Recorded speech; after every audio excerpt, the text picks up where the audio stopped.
ভাই I they. আর এই যে আমার ভাই, আর এইটা একটা ভাইয়া হয়, এই যে ভাইয়া। আর এই তো মামা, মামারে তো আগেই দেখছেন, মুড়ি খাইতে গেছিলাম একসাথে।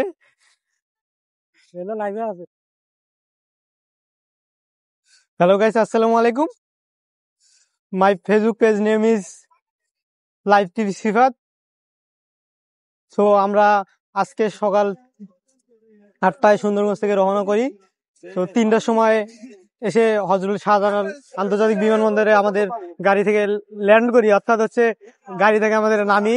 তো আমার সাথে আমার মামা আছে, মামা হাই দাও। আমরা যাচ্ছি হচ্ছে মুড়ি খাওয়ার জন্য, কিন্তু অনেক জ্যাম রাস্তার মধ্যে।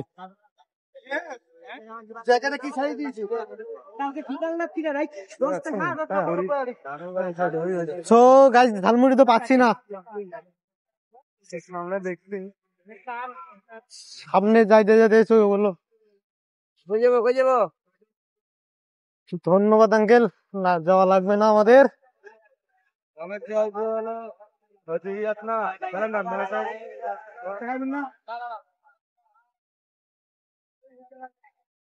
সো গাইস, ঝালমুড়ি পাওয়া গেছে রাস্তার ওই সাইডে, কিন্তু রাস্তার মধ্যে এত পরিমাণে জ্যাম। ফাইনালি অনেকক্ষণ থাকার পরে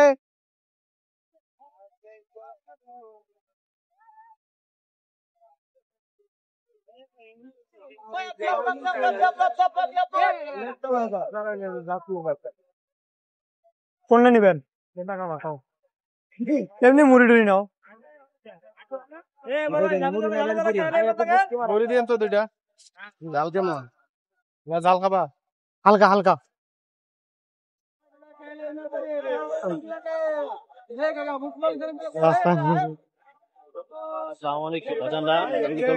সো গাইস, ফাইনালি অনেকক্ষণ খোঁজার পরে রাস্তার সাইডে এসে পাইলাম। এই জায়গায় যে মামা নিতেছে আরো খাইতে আসো মানে জায়গায় সে এত পরিমাণে জ্যাম, জ্যামের কারণে রাস্তা দিয়ে যাওয়াটাও অসম্ভব হয়ে যাচ্ছে। আর এতটা পরিমাণে নয়েজ।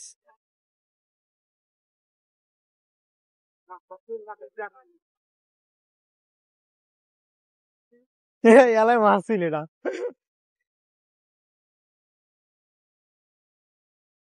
সো মুড়ি খাওয়া শেষ করে আবারও আসলাম বিমানবন্দরের টার্মিনাল 2-এ। এখন ওখানে ভাই আছে, ভাইয়ের সাথে আবার তার জন্য বুট নিয়ে আসলাম। সো মামাও আছে আমাদের সাথে, এই যে মামা হাসতেছে। আমি আসছি 6টা বাজে হযরত শাহজালাল আন্তর্জাতিক বিমানবন্দরে দেখা করতে। কিছুক্ষণ পর আমরা তাকে সংবাদটা জানিয়ে চলে যাব নাকি। হ্যাঁ। সো রাইট নাও আমরা এখনো শাহজালাল আন্তর্জাতিক বিমানবন্দরের ভিতরেই আছি। ফাইনালি হাঁটতে হাঁটতে আসলাম, ওই যে ভাইরা বসে আছে। আপনাদেরকে একটা জিনিস দেখাই, সামনে গাছের মধ্যে প্রায় হচ্ছে বিকাল 5টা থেকে শুরু করে প্রায় সন্ধ্যা 7টা পর্যন্ত প্রায় এখানে ওই রকম হয়। পাখি, অনেক পাখি আছে। কি পাখি মামা ওগুলোর নাম? বাওয়াই পাখি, বাওয়াই পাখি।